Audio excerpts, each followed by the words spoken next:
Hello everyone. Why Cripps mission failed?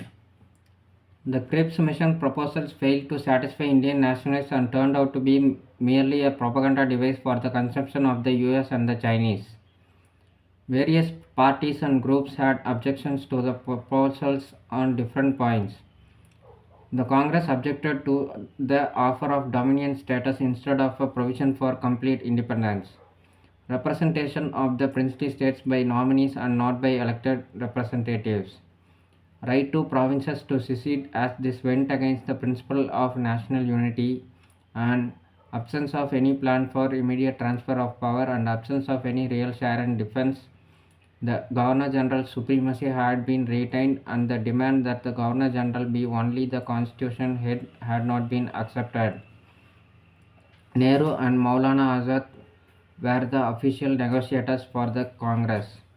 The Muslim League criticized the idea of a single Indian Union, did not like the machinery for the creation of a constituent assembly and the procedure to decide on the accession of provinces to the Union, and thought that the proposals denied the Muslims the right to self determination and the creation of Pakistan. Other groups also objected to the provinces' right to secede. The Liberals considered the secession proposals to be against the unity and security of India. The Hindu Mahasabha criticized the basis of the right to secede. The depressed classes thought that partition would leave them at the mercy of caste Hindus.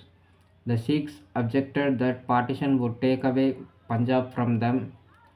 The explanation that the proposals were meant not to supersede the August offer but to clothe general provisions with precision cast doubts on the British intentions.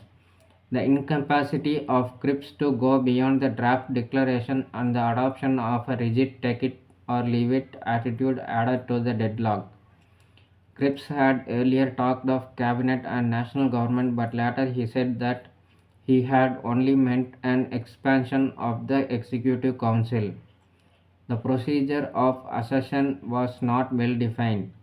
The decision on secession was to be taken by a resolution in the legislature by a 60% majority. If less than 60% of members supported it, the decision was to be taken by a plebiscite of adult males of that province by a simple majority. This scheme weighed against the Hindus in Punjab and Bengal if they wanted accession to the Indian Union. It was not clear as to who would implement and interpret the treaty affecting the transfer of power. Churchill, the British Prime Minister, Amory, the Secretary of State, Linlithgow, the Viceroy, and Ward, the Commander-in-Chief, consistently torpedoed Cripps' efforts.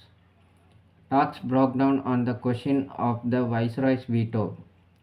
Gandhi described the scheme as a post-dated check. Nehru pointed out that the existing structure and autocratic powers would remain, and a few of us will become the Viceroy's leveraged camp followers and look after canteens and the like. Stafford Cripps returned home, leaving behind a frustrated and embittered Indian people who, though still sympathizing with the victims of fascist aggression, felt that the existing situation in the country had become intolerable and that the time had come for a final assault on imperialism. Like, share, and subscribe to support the channel. Thank you. Bye.